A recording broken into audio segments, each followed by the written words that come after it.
በተለይ ባሎች ላይ አባቶች ላይ ትኩረት ባደርግም ያው እነሱ ማለት ሚስቶችም ጭምር ስላሉ በእድሜ ገፋ ያላችሁ አዛውንት እንዲሁም ወጣቶች ገና ያላገባችሁ በፍቅር ህይወት ውስጥ ያላችሁ ምንም ፍቅረኛም የሌለህ ወይም የሌለሽም ከሆናችሁ ይሄን ትምህርት ማዳመጥ ይጠቅማችኋል። እግዚአብሔር መልሶ ይከፍላል፣ መልካምነት መልሶ ይከፍላል ይባላል አይደል? እሱም እግዚአብሔር ነው። በየትኛውም ሃይማኖት ውስጥ ያሉ ሰዎች መልካም ከሆኑ የመልካምነታቸውን ፍሬ ያገኛሉ ማለት ነው። እና የዋሃን ሰዎች ሲገፉ እውነት እግዚአብሔር ዝም አይልም። ምስኪኖች ሰዎች የዋሆች በገንዘብም ደሃ የሆኑ በአካል ጉዳተኝነትም ሊሆን ይችላል፣ በተለያየ አይነት የአእምሮ ዝግመትም ውስጥ ሊሆን ይችላል፣ ተገፍተው ተንቀው በሰዎች ጥቃት የሚደርስባቸው ሰዎች እግዚአብሔር መጨረሻ ላይ ህይወታቸውን እንደሚታደግና ነፍሳቸውን እንደሚያድን አምናለሁ። ከዛም የተረፈ ግን ምንድነው በጣም ዝምተኛና ምስኪን የሆኑ ይሄ እንዴት ነው እየተበደሉ መጥፎ ነገር እየደረሰባቸው ግን ውስጣቸው ማቹርድ ሆኖ በጣም መጽሐፍ ከማንበብም ሊሆን ይችላል፣ ብዙ ነገር ከማየትም ከህይወት ከባለፈው ከህይወት ልምዳቸው ሊሆን ይችላል። ያን ሁሉ እያሰቡ የሚጮሁባቸውና የሚጎዷቸውን ሰዎች እንዲሁም በጣም መጥፎ ጥቃት የሚያደርሱባቸውን ሰዎች ሳይበቀሉ እንዲሁ ዝም ብሎ የሚቀመጡ ሰዎች እግዚአብሔር እንደሚበቀልላቸው በዚህ ገጠመኝ እናያለን። በጣም ከባድ የሚባለው የሰው ባህሪ ምንድነው ታውቃላችሁ? ሰውን መናቅ።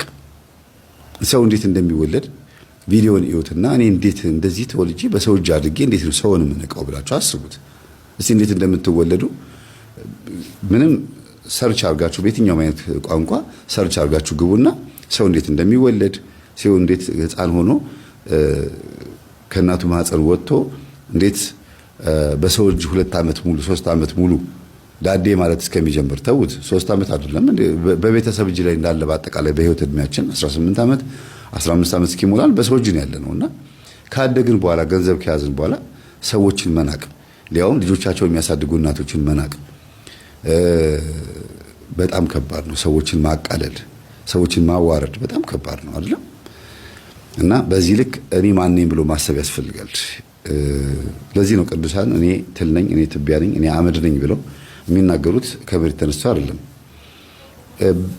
በአካል ጉዳተኝነት ላይ መሳቅ በሰው ልጅ ተፈጥሮ በሰው ልጅ ባህሪ እግዚአብሔር በሰጣቸው ሊሆን ይችላል። እንደገናም ሰይጣን ሰውነታቸውን ባጣመማቸው ሰዎች ሊሆን ይችላል። በእንደዚያ ነገር መሳቅ በጣም መጥፎ ነው። ስለዚህ እንዲህ አይነቱን ነገር ነው የምንማማረው በዚህ ገጠመኝ ውስጥ። መልካም ቆይታ። መንግሥተ ሰማያት ቀርባለች፣ ንስሐ እንግባ። እንዲያውም ምን ይባላል አንዲት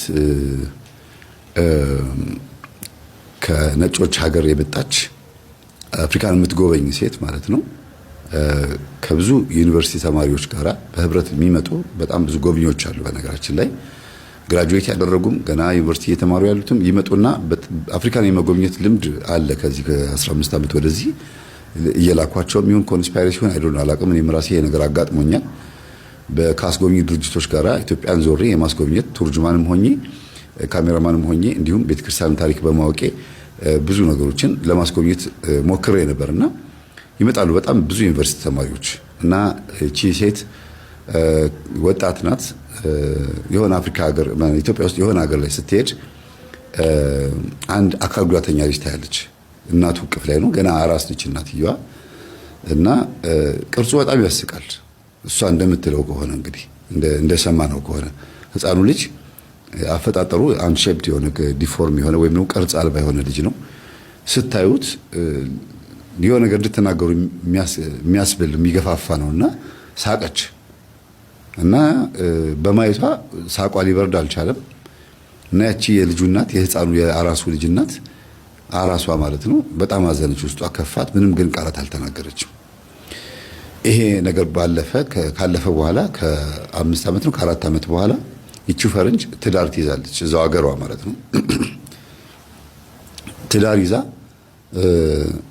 ልጅ ስትወልድ ይሄ የሳቀችበት ልጅ መልክ ስላችሁ ጥቁረቱ ሳይሆን ሁኔታው አጠቃላይ ይሄ ቅርጽ አልባነቱ ራሱ ነው ይሄ ነው እና ደንግጣ እንዴት ትዝ እንዳላት ይሄ ነገር እንደዚህ ሆኖ እኮ እንደዚህ አይነት ልጅ ላይ አፍሪካ ሄጄ አይቻል ስቄበታለሁና ፈጣሪ ነው ይሄን ነገር ያመጣብኝ። አዝናብኛለች። ከአፏ ምንም ቃላት አልወጣም፣ ግን አስተያየቷ በጣም ያሳዝን ነበረ። እንባ አቅርራ ነበር የልጁ እናት። ስለዚህ መሄድ አለብኝ ብላ ለባሏ ነገረችው። አብረው መጡ እና ልጇን እዛ በሞግዚት አስቀምጣ መጣች። አፍሪካ መጣች። ግን ያቺ እናት ልጇ ሞቶባታል ወዲያውኑ በዛው አመት ሳይሞላው እግዚአብሔር ሆይ እንደዚህ አይነት ልጅ ከማሳድግና የሰፈር ሰው መሳቂያ ከመሆን አንተ ወሰደው ብላ ጸለየች ነው የተባለውና ያን ልጅ እግዚአብሔር ወስዶት ያ ልጅ አረፈ።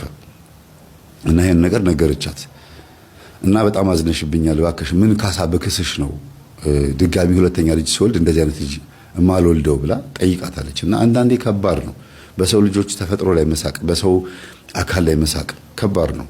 እና የማህበራዊ ሚዲያ ላይም በአካል ጉዳተኝነት የምታውቋቸው የዩቲዩበሮች፣ ጋዜጠኞች፣ የተለያዩ ሰዎችን ስትመለከቱ ካፋችሁ የሚወጣው ቃላት የምትናገሩት ነገር መልሶ በእናንተ ላይ ሊመጣ ስለሚችል ጭራሽ ከአካሉ ጋር ሳይሆን ከአስተሳሰቡ ጋር ነው መነጋገር ያለባችሁ። የሆነ ችግር ሲፈጠር እባብ የልቡን አይቶ እግሩን ነሳው፣ አንተ ድሮንም እንደዚህ ነህ ወይም አንቺን ድሮንም እንደዚህ ነሽ ብሎ በቲክቶክ ላይ የሆነ ፊታቸው ላይ የት ያሉ ግንባሩ ስር ጉድ ያለ ወይ አፍንጫው የሌለው የሆነ ሰው ሲመጣ የምትጽፉት ኮሜንት በራሳቸው ላይ መልሶ የሚመጣው በጣም ከባድ ነው እና ተጠንቀቁ ለማለት ፈልጌ ነው። እግዚአብሔር ይበቀላል፣ መልሶ ነው የሚበቀል። እንደገና ደግሞ እግዚአብሔር ዝም ቢልም እነሱ በዛር መንፈስ እርግማን ከረገሟችሁ በዛው ልክ ነው የሚመጣው። እንደው ማህበራዊ ሚዲያ ላይ በዚህ ልክ የሚራገም የለም እንጂ እናቶች ጋር ወይም ደግሞ እንደዚህ አይነት ቦታ ላይ ስትሄዱ ከእንደዚህ አይነት ሰዎች ጋር አትጣሉ። ጤነኛ ልጅ ያለሽ እናት ወይም ጤነኛ ልጆች ያሉ አባት አካል ጉዳተኛ ልጅ ከወለደች እናት ጋራ ስትጣላ ልጁን ምክንያት አድርገህ አካል ጉዳተኝነቱን ወይም ደግሞ የልጆቿን ጸባይ ባህሪ ምናምን አንስተ በዛ ልክ የምትሰድባት ከሆነ አንደኛ እርግማኗ ከባድ ነው፣ ሁለተኛ ልቧ ካዘነብህ በጣም ነው ችግር ውስጥ የምትገባው። ሌላው ደግሞ መናፍስት የሚያመልኩ ሰዎች ጋር ሄዳ ልትበቀል ትችላለች። የእሱም ልጆች እንዲሁ ይሁኑ ልትል ትችላለች፣ ልታስደግምብህ ትችላለች። በጣም ከባድ ነው እና ተጠንቀቁ ነው። ወደ ገጠመኙ እንምጣ። ይህ ገጠመኝ አዲስ አበባ ውስጥ አይደለም፣ አንዱ ሀገር ላይ ነው። አንድ ሰው ከአዲስ አበባ ተነስቶ ሄዶ አዲስ አበባ ቢሆንም ነዋሪነቱ ግን ደግሞ ብሔሩ ደግሞ ሌላ ነው። ከኢትዮጵያ ከተለያዩ ሀገራት መጥተው መሀል አዲስ አበባ ላይ የትም ተወለድ አዲስ አበባ አደግ እንደሚባለው መጥቶ አዲስ አበባ ላይ የኖረ ሰው ነው። በጣም ረጅም ዓመት ግን የሆነች ከአዲስ አበባ ወጣ ብላ ያለች ሀገር ላይ ሄዶ ሱቅ ይከፍታል። አዲስ አበባም ሱቅ አለው፣ እዛም ሄዶ ደግሞ ሱቅ ይከፍታል እና ሰራተኞችን ከክፍለ ሀገር እያመጣ እየቀጠረ ለተለያዩ ምስኪኖች የስራ እድል እየከፈተላቸው የሚተዳደር ሰው ነው። በጣም መልካም ሰው ነው። በዚህ ስራው ደግሞ ቪትስ ገዝቷል። ቪትስ ገዝቶ እዚህም ከአዲስ አበባ ውጭም እየሄደ ሱቁን እየተቆጣጠረ ይሰራል እና አዲስ ሱቅ ሲከፍት እሱ ነው 6 ወር የሚያላምደው ራሱ። ከዛ ሌሎች ሰራተኞችን እዛ ከሀገሩ የሚያመጣቸው ልጆች ወይም ደግሞ እንዲሰሩ የሚያደርጋቸው ልጆች እየቀጠረ እያስተማራቸው ነው። ከዛ በኋላ እንትን የሚለውና ግን በጣም የሚገርማችሁ ነገር የተለየ ኳሊቲው ምንድነው?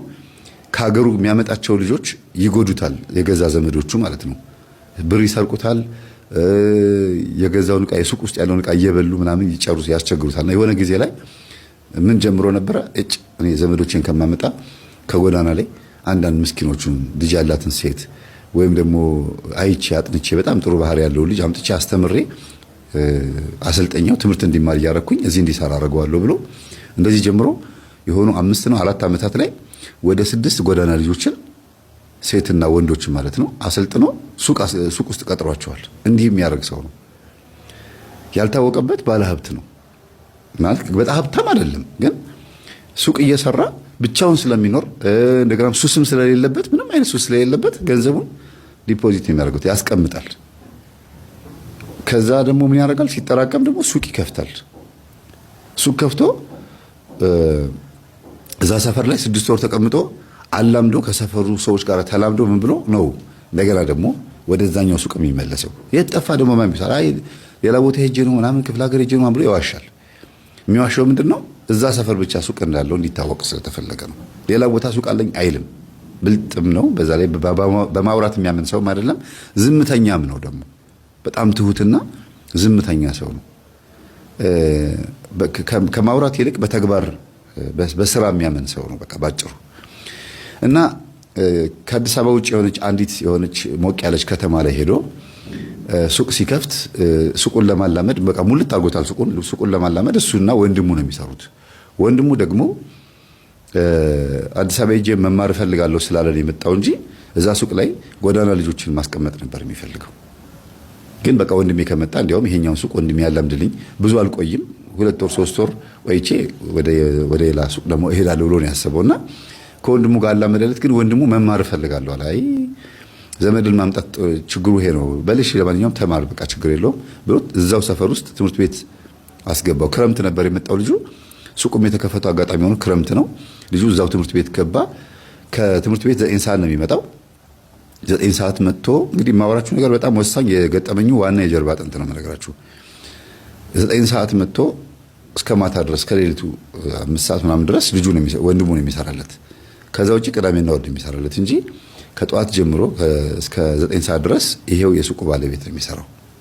ይሄ ትሁትና ምስኪን የሆነ ሰው ማለት ነው።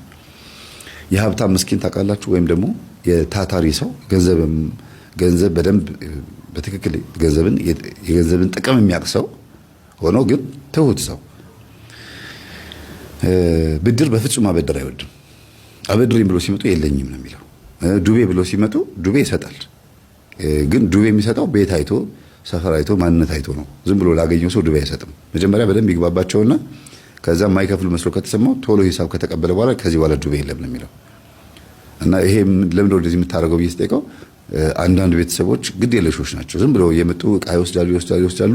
ከዛ ይሄድ አለባችሁ ሲባሉ ወይ ተከራዮች ሆኖ ጥለውብኝ ይሄዳሉ።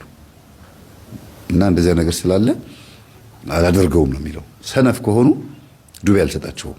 ተቸግረው ከሆኑ አውቃቸዋለሁ፣ በመልክ አውቃቸው፣ በፊታቸው አውቀዋለሁ። የተቸገሩ ከሆኑ ግን ሰጣቸዋለሁ ነው የሚለው። ጥሩ ነው ያሳሳሰብ ራሱ እርታ። እና በዚህ አይነት ሁኔታ የቤት ሰራተኞች መጥተው ሱቅ ላይ ሲገበያዩ የለመዱት ነገር አለ። ይላፋቸዋል አንዳንድ ባለሱቆች። በተለይ እንግዲህ ያው በነገራችን ላይ ሱቅ ከፈተ ስል ጉራጌ ነው ብላችሁ እንዳታስቡ እሺ። ብሔሩ ጉራጌ አይደለም። በብዛት ሱቅ የሚከፍቱት እነሱ ናቸው ብላችሁ የምታስቡት ግን አይደለም። ከጉራጌዎች ጋር የኖረ የጉራጌዎችን ልምድ የወሰደ እንደነሱ በትናንሽ ነገሮችን በመሸጥ ስራን ባለመናቅ መላጭና መርፌን ሸጦ ከረሜላን ሸጦ ማስቲካን ሸጦ ሀብታም መሆን እንደሚቻል በጥቂት ማደግ እንደሚቻል ልክ ክርስቶስ በበህቀ ልህቀ በጥቂት አደገ እንደተባለው እኛም በጥቂት ነው የምናድገው። በአንድ ጊዜ ለመክበር መሞከር በጣም ከባድ ነው፣ ያውም ያዋርዳል። በአንድ ጊዜ ለመክበር የሚሞክሩ ሰዎች ከከበሩ ቶሎ ነው በአንድ ጊዜ የሚዋረዱት። ገንዘቡን ቶሎ ያጡታል። ለምን? ለፍተው አላገኙትም። ለፍቶ ያገኘውን ገንዘብ ግን በጣም ታግሶ በየቀኑ እንቅልፍ አጥቶ ምን ብሎ በቃ ተቸግሮ ገንዘብ የሚሰበስብ ሰው ግን ገንዘቡን አያባክንም። ስለዚህ የጉራጌዎች የሥራ መንፈስ ስላደረበት ይሄ ሰው ገንዘቡን ለናይት ክለብና ለጭፈራ ቤት በፍጹም አያውልም ማለት ነው። እንዲህ አይነት ልምድ የለበትም፣ ሱስ የለበትም ማለት ነው። እና ሱቅ የቤት ሰራተኞች ሲመጡ እንደ ማንኛውም ሰው ያጫውታቸዋል። አንቺ ደግሞ ምንድን ነው ምናምን እያለ አንተ ተወኝ እስቲ ሳሙናዬን ስጠኝና ወይም አጃክስ ስጠኝና ልሂድ ወይም ኦሞ ስጠኝ ኡፍ ምን አይነት ልጅ ነው እያሉ ይላፋሉ። ከሱቅ እንትኖች ጋር እንደዚህ የመቀራረብ ነገር አለና ይሄ ሰው ሞር በብዛት እንደዚህ ባይሆንም ግን ወንድሙ እንደዛ ነው። በጣም የቤት ሰራተኞችን ያጫውታል፣ ይለፋደዳል። ከአንዲት ሴት በስተቀር ማለት ነው። አንዲት ሴት ስትመጣ ከወንድሙ ጋር ያላት ሁኔታ ለየት ይላል እና ወንድሙም ነግሮታል። እቺ ልጅ በጣም ነው የምትመቸኝ፣ ወድጃታለሁ፣ ግን ስትመጣ በጣም ጸባይዋ ልክ አይደለም።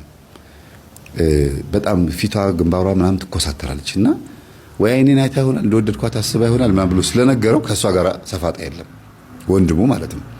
እና መጣችልህ ካለው ተነስቶ ወጥቶ ባንኮኒው ላይ እንትኑ ላይ ጠረጴዛው ላይ ይደገፍና ምን ልታዘዝ ይላታል። ወንድም የለም ትሏለች እኮ እኔም አለሁኝ እኮ ችግር የለውም ይላታል። እና የሆነ ነገር ፊቱ ላይ አንብባለች እና እንደወደዳት ስላወቀች እንደሆነ ነው አሁን የተረዳ ነው።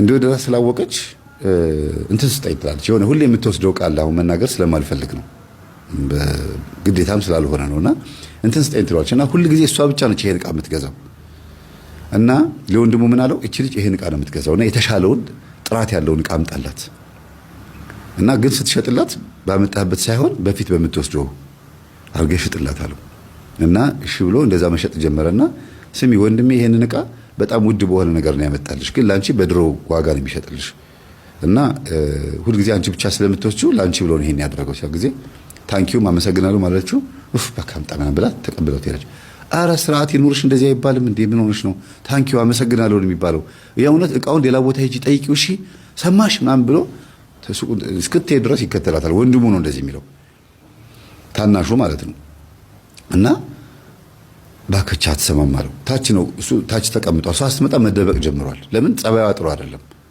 የሆነ ጊዜ ድንገት መጣችበትና ለምንድን ነው እንደዚህ የምትሆኚው ምን ሆነሽ ነው አላት ምን ሰው አየኸኝ ምናምን አለችው ምንም አልሆንሽም እርግጠኛ ነሽ ለምን በስርዓቱ አትስተናገጂም ማለት ለምን ትኮሳተሪያለሽ ለምንድን ነው እንደዚህ የምትይው ያመጣንልሽ ዕቃ በነገራችን ላይ በጣም ውድ ዕቃ ነው ብሎ ደግሞ ነገራት ግን ላንቺ በድሮ ዋጋ ነው የምንሰጥሽ በቃ እንዲያውም ካንተ ሱቅ አልፈልግም አለችው አረ ችግር የለውም በቃ እሺ ይቅርታ ምናምን ብሎ ሰጣት እና ያለ ምክንያት ነው የተኮሳተረችበት ይሄ አሁን የምነግራችሁ ነገር ስለ ፍቅር አይደለም ዋና የገጠመኙ አሁን ገጠመኙን የቀጠልኩት ሲሄድ በጣም እየተናደዳችሁ ያዘናችሁ ስለምትመጡ የዚህ አሁን የምነግራችሁ ጉዳይ ዋና የታሪኩ የጀርባ አጥንት ስለሆነ ነው እና በጣም ከፋው ሰው እንዴት የሚወደውን ሰው በዚህ ልክ ይንቃል እኔ ሰዎች እንደወደዱኝ ካወኩኝ አለ በጣም ነው ማከብራቸው እነዛ ሰዎች ወደውኛል አመሰግናለሁ እግዚአብሔር ያክብርልኝ ማይሆን ነገር ከጠየቁኝ ለምሳሌ አንዲት ሴት ወደድኩ ካለችኝና እኔ ሚስት ካለኝ ይቅርታ ልጆች አሉኝ ስለወደድሽኝ ግን በጣም ደስ ብሎኛል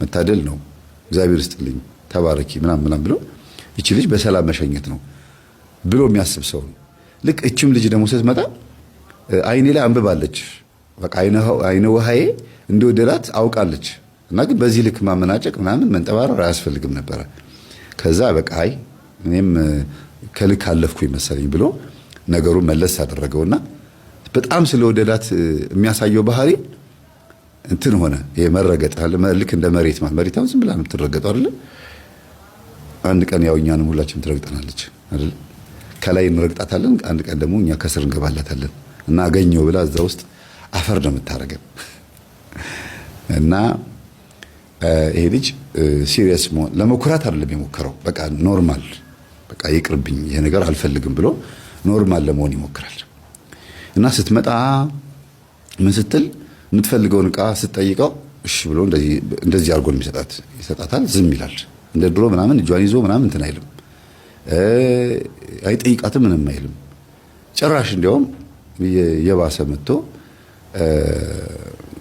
እዚህ ቤት ባለሱቅ ምናምን ስትል የለም አንተ የለህም እንዴ ምናምን ስትል ጸጥ እሱ ታች ነው ተደብቋል እኮ ከስር በኩል ተደብቋል ይሄ ምናምን ትልናት ሌላ ሱቅ ሄዳ ትገዛለች ስትመለስ ገዝታ ስትመለስ ጠረጴዛ ላይ ቁጭ ብሎ ታገኘዋለች አንተ የት ሄደህ ነው ስትለው ዝም እንዳኮረፈም አይደለም ምን ፈልገሽ ነው ስለ ጊዜ አይ በቃ ይፈልጌ ነበር ገዛው ስለ ጊዜ ጥሩ ነው እንኳን ገዛሽ ሌላ ጊዜም ልክ እንደዚሁ ገዝታ ስትመለስ እዛው ቁጭ ብሏል ስትጠራው የለም እና ግራ ገባትና መጣች በሩን ቀስ ብላ ከፍታ ገብታ ስታይ ከስር ተደብቋል ግን እንደተደበቀ ሆኖ ሳይሆን ተጠቅልሎ እንደተኛ ነው እና ምን ሆነሃል ስትለው ጊዜ አይ ራሴን ትንሽ አሞኝ ነው በእርግጥም የሚገርማችሁ ነገር ሰው ሲመጣ ተነስቶ ያስተናግድ ነበር እሷ ሞራን ሲሰማ ግን እዛው ዝም ብሎ የተኛው አሞታል በእርግጥ አሞኛል ነው ያለው ለሷ ብያለሁ ተጠቅልዬ የተኛሁት መጀመሪያም አሞኝ ነበር ነው ያለው እና ከዛ በጣም ከንክኗት ወጣችና ተመለሰ ሄደች እሺ የምፈልገውን ዕቃ አስጠኛለችው ተነስቶ እንደምን ብሎ ሰጣትና ሄደች ለሰራተኛዋ ነገረቻት እንዲያውም ከዚህ በኋላ ሄጄ ከዛ ሱቅ አልገዛም አንቺ ነሽ የምትሄጂው አለቻት ሰራተኛዋ ሁለት የሶስት የተመላለሰች ያ የሚፈልገውን ዕቃ ገዛች ስትራ ጊዜ ምንም እንደ ድሮ አይደለም በቃ ኖርማል ነው እንኪ ብሎ ሰጠኝ ብር ተቀበለኝ ዕቃውን ተቀበልኩት መጣሁ ስትለው ጊዜ ምን ነው ወደድሽው እንዴ ለያዘሽ እንዴ ስትለው ጊዜ አይ በቃ ትንሽ ስሜቱን ነካሁት መሰለኝ ማድረግ የሌለብኝ ነገር መሰለኝ ያደረኩት የማይሆን ነገር ተናግሬዋለሁ ምን እንደተናገርኩኝ አላስታውስም ይቅርታ ማለት አለብኝ ቆይ ይሄድ ብላ ተነስታ መጣ እሺ እንታረቅ በቃ አለችው እንደዚህ ብላ እንታረቅ በቃ ይቅርታሽ የማይሆን ነገር ተናግሬያለሁ አሳዝኛለሁ ስለ ጊዜ ኖ ምንም አልተናገርሽኝም መናገር ያለብሽን ተናገርሽው ግን እኔ ጋር መጥቶ የፈጠረብኝ ነገር የለም እንደዚህ መሆን ግን የለበትም መቼም አይተሽ ከዓይኔ አይተሽ ምን እንደተረዳሽ አውቃለሁ፣ አንቺም ታውቂያለሽ። እና የሚወድሽን ሰው ባታስቀይሚ ጥሩ ነው። የሚወድሽን ሰዎች ስትጠያቸውና ስትንቂያቸው በእነሱ የምትጠፊው ወይም ደግሞ በእነሱ በኩል በጣም ከባድ ሀዘን ይገጥምሻል፣ ችግር ውስጥ ትገቢያለሽ አላት። ይህችን ቃላት እንዳትረሱ ይህችን ቃላት እና በጣም ከበድ አድርጎ የነገራትና እና ልትጎዳኝ ምን ልትጎዳኝ አስበህ ነው ምናምን አለችው። ነው አይደለም ልውላችንን የሚይዝ ነው። የዓይን እርግማን ሲኖር ጆሮአችን ሁሉ ክፉን ይሰማል። የዓይን እርግማን ሲኖር ያየነው የነካነው መቅኖ ቢስ ይሆናል። ከዓይን እርግማን ለማምለጥ በክርስቶስ ሥጋና ደም የታተመ ሕይወትን መያዝ ቅድሚያ የሚሰጠው የእምነታችን ዋነኛው ክፍል ነው። የዓይን እርግማን ማለት ጸልየን ፊታችንን ስንዳብስ ዓይናችንን ሁሉ እንዳብሳለን። የቀደሙ አባቶች የቤተ ክርስቲያኑን አጸድ እና ድንጋዩን መዝጊያውን ዳብሰው አብሰው ፊታቸውን የሚነኩት እኮ ከፊት ገጸ እርግማን ነፃ አድርገን ብለው መማጸናቸውና ለፊታቸው ሞገስን፣ ምሕረትን፣ ቸርነትን፣ ጸጋን ማሰባቸው ነው። አበስ አድርገው እንዲህ የሚያደርጉት አጸዱን ድንጋዩን የሚሳለሙት አንደኛውና ትልቁ ዓይናችንንና የራሳችንን ገጸ ብርሃን አንተ በመለኮታዊ ኃይልህ ዳሰው ማለታቸው ነው። ከዓይን እርግማን ነፃ አውጣን ማለታቸው ነው። የዓይን እርግማን በሚኖርበት ጊዜ ያየነው ልጅ እንደገና ሌላ ያያል። የወለድነው ልጅ እንደገና ባየነው ልክ ሌላውን ያያል።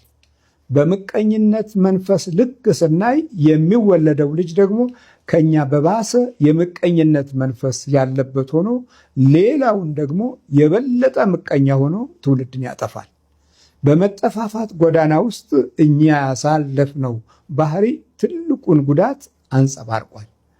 በዕለተ ሰንበትን የክብር የሞገስ የጸጋ የማድረግ የጋራ ምኞታችንና መንፈሳዊ መርኋችን እየተሟላ አይደለም። ዕለተ ሰንበትን የምናውልበት ክርስቲያናዊ ሐሳቦቻችን ሁሉ ከአንዱ አንዱ ይለያል። በአኗኗርም በተግባርም በምኞትም ተለያይቷል። የዳንኪራውን ዓለም ለመርገጥ ዕለተ ሰንበትን እንደ ቃየል ልጅ በሙዚቃ ጊዜያችንን ለማሳለፍ የምናደርጋቸው ምርጫዎች ሁሉ የዓይን እርግማንን ከባህሪያችን ውስጥ የሚያኖር መሆኑን እንዘነጋለን። የዓይን እርግማን ማለት ቡዳነት ነው። ምን አደከማችሁ እናንተ የምትፈሩት የምደነግጡት ውስጣችሁ ሽምቅቅ የሚለው እያለ እንኳ እንደሌለ አድርጋችሁ የምትኖሩበት ኑሮ ውስጥ ያለውን ጠላታችሁን ቡዳነት ሲባል በቃ ይቀፈናል። ለምን? ውስጣችን በተደበቀ ባህሪው ገዥነቱን ስላረጋገጠ እንዲህ አይነት መንፈስ እንዲነካብን አንፈልግም። ስለዚህ አላረፍንም። አያችሁ፣ ከእርግማን አላረፍንም። በ60ው ዘመን የተወለዱት አድገው የሉም። 80ዎቹ ዘመን የተወለዱት አድገው የሉም። በ90ዎቹ ዓመት ተወልደው የነበሩት አድገው የሉም። በሚሊኒየሙ ዘመን ተወልደው የነበሩት አድገው ዛሬ የህይወት ኪሳራ ውስጥ ነው ያሉት። ስለዚህ ከዚህ የበለጠ የዓይን እርግማን ምን አለ? በዓይን እርግማን ውስጥ እንኖራለን። ከዓይን እርግማን ቀጥሎ ደግሞ ጆሮአችን ነው። ከዚህ ቀጥሎ ከጆሮ ከዓይን ቀጥሎ ቀጥታ ይሄኛው መስመር ነው። ጆሮአችንን ያበላሸዋል። የምንሰማው ክፉ፣ የምንናገረው ደግሞ አንደበታችን ክፉ። ስለዚህ ጆሮአችን ክፉ ነገር ሰምቶ በውስጣችን አጽድቋል። ዓይናችን ክፉ ነገር አይቶ ባህሪውን ተካፍሏል። ስለዚህ እኛ ምን ሆን ማለት የማናርፍንን አላረፍንም። ከምድር እርግማን አላረፍንም። ኖህ ግን እዚህ እንዲያሳርፍ ምኞታችን ደግሞ በውስጥ ያለው ምኞታችን ደግሞ የእርግማን ምኞት ነው የምንመኘው። እከሌ ቀደመን፣ በለጠን፣ አገኘ፣ ነዳ፣ ተሽከረከረ፣ በረረ እያልን ዕለት ዕለት ቢቻለን በደንቃራ ባልተቻለን በውስጣችን በምቀኝነት መንፈስ እንቀጨዋለን። በመተትና በአስማት ደግሞ እንጎደዋለን። በዚህ ጉዳት ውስጥ የተጠቃው ሕዝብ በጣም ብዙ ብዙ ሚሊዮን ህዝብ ተጠቅቷል። ስለዚህ በእርግማን ውስጥ እንኖራለን። ቡዳ ከበላው፣ ዛር ከያዘው፣ መተት ከተጫወተበት፣ በየጊዜውና በየሰዓቱ የክፉ መንፈስ ኃይል መኖሪያ ከሆነ፣ በረከት ካጣ፣ እውቀቱ ከተደረበሸ፣ ደግነትና በጎነት በስራውም በስልጣኑም በማዕረጉም ከሌለ ምኑን አረፍን? አላረፍንም። እርግማን ውስጥ ነን። ሁልጊዜ ደግሞ የምንመጻደቅበት ነገር አለ። እንዲህ እንላለን፣ በክርስቶስ እርግማን ተሽሮልናል ነው እንዴ? መቼ ከእርግማን ነፃ እንድትወጣ በውስጥህ የህይወት ተስፋ እኮ እንደ ላሜህ አልተመኘህም። ላሜህ ከዕድሜው ከሐሳቡም ከቁጥሩም ጋር የተያያዘው በልዑል እግዚአብሔር አምላክ ኃይል ውስጥ ነው። ላሜህ በጣም የሚገርም ነው። ላሜህ እውቀቱን እግዚአብሔር አደረገ። ላሜድ ነዋ። ታልሙድ የሚለው በመጽሐፍ ቅዱስ ዕብራይስጡ መምህር፣ ደቀ መዝሙር ማለት ነው። ላሜድ መምህር፣ አስተማሪ፣ ላሜድ ተማሪ ማለት ነው። ሜም ደግሞ ያው ማይም ውሃ ነው፣ የተባረከ ውሃ፣ የጥምቀት የጠበል ውሃ ማይም። ስለዚህ በፍቅሩ በረከት እዚህ ጋር የተጠራ ሆነ። ያኛው ላሜህ ቀልጦ ጠፍቶ ቀረ። ትውልዱ ሁሉ በክርስቶስ ውስጥ የሚገባ አይደለም። ይሄኛው ላሜህ ግን ደግሞ እንደ ስሙ ቁጥር የህይወት ትርጉምን ያዘ። ያኛው ላሜህ አላረፈም። 77 ጊዜ እርግማንን በትውልዱ ላይ ጫነ።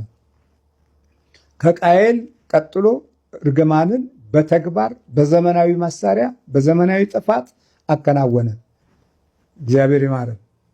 ይሄኛው ላሜህ ወደ ልዑል እግዚአብሔር አምላክ ወደ ክርስቶስ የሚሄደውን መንገድ አሳየን። ምኞቱ ሁሉ እንዲህ ነው። ከእርግማን ከምድር እርግማን ያድነናል። ከተግባራችን ያድነናል። በተጨማሪ ከእጃችን ክፉ ስራ ያድነናል አለና ክርስቶስን በኖህ ውስጥ አየው። እግዚአብሔር ስሙ የተመሰገነ ይሁን። ስም ሲያወጣለት ለስሙ አሰበ። ላሜህ ማለት ነው። እንዳይምታታባችሁ የእግዚአብሔር ላሜህና የኖህ ላሜህን ለዩት። የምነግራችሁም ይሄን ነው። ሁልጊዜ እንደ ድሮ አይደለም። ወንጌል እያደገ ነው የሚሄደው። አሁን እንደ ድሮ አልሰብካችሁም። አሁን ወደ እውነተኛው ምስጢራዊ ውስጥ ነው የምንገባው። ምክንያቱም ሁልጊዜ ያን የነበረውን መመላለስ አያስፈልግም። ምስጢራት ውስጥ መግባት አለብን። ለጀማሪዎች ሊከብዳቸው ይችላል። ቢከብዳቸውም ወደ ታች ወርዶ ማሳነስ አያስፈልግም። የምንቀጥለው ወደ ጥልቀቱ ውስጥ ነው፣ ወደ ጥልቀቱ ቃል ውስጥ ነው። ስለዚህ ይሄኛው ላሜህ ተስፋ አደረገ። ተስፋው ምንድነው? እርግማንን ማስቀረት ነው። እርግማንን የሚያስቀር ትውልድ እንድንተካ አቤቱ ጌታ ሆይ ብለን እንደ ላሜህ እንመኝ። እርግማንን የሚያስቀር ምኞት እንመኝ። በሌላው ኑሮ ውስጥ ጣልቃ ገብተን እንዴት አደገ ብለን ለዓይናችን፣ ለልቦናችን፣ ለቋንቋችን፣ ለሐሳባችን ምቀኛ ሐሳብ አንስጠው። ላሜህ ምቀኛ ሐሳብ አልሰጠም። እንዳውም ምኞቱ ለትውልዱ አያችሁ፣ በእግዚአብሔር ስም የተጠራ ስለሆነ ሶስተኛው የአዳም ትውልድ በተለይም ይሄ 8ኛው ትውልድ እጅግ በጣም ታላቅ የሆነ የበረከት ምስጢርን ወደ መገረዝ ትውልድ ሁሉ ይሄዳል። ለምን? 8ኛ ትውልድ ነው ላሜህ። አብርሃም ዘርጋ ሲሄድ በ8ኛው ቀን ግርዘትን የእግዚአብሔር ትውልድ መለያን የቃል ኪዳን ምስጢርን የሚያስገኘው 8ኛው ትውልድ ላሜህ ነው። ወደ አብርሃም ትውልድ ከመሄዱ በፊት እዚህ 8ን ያዘ። የግርዘትን የትውልድ ተራ ቁጥር ያዘ ላሜህ። አያችሁ እንዴት ምስጢራቱ እንደሚሄድ። በቁጥር 70 ነው። የ70 ሊቃውንትን በሙሴ ዘመን የነበሩ 70 ሊቃውንትን የሚተካ የስነ ልቦና እድገት ያለው ባለራዕይ እና ባለተስፋ ሆኖ ራሱን አዘጋጀ። ስለዚህ አባቶቻችን እባካችሁ ገንዘብ ለማግኘት ብቻ ተስፋ እናድርግ። ገንዘብ በራሱ ጊዜ የእግዚአብሔር ስጦታ ሆኖ ይመጣል። በግፍ ያገኘነው ገንዘብ እርግማንን ያመጣል። በቢሮክራሲ ሰንሰለት የምናመጣው ገንዘብ ትውልድ ላይ እርግማን ሆኖ ይቆያል። ቤታችን ሁሉ የለቅሶ፣ የችግር፣ የሐሳር፣ የጭንቀት፣ የቅዠት ነው። አዳም ወዴት ነህ ያልከኝ በፍቅር ድምፅ ፈለከኝ። አልብሰኝ ነጩን ልብስ እወድሃለው ኢየሱስ፣ አከብረሃለው ክርስቶስ።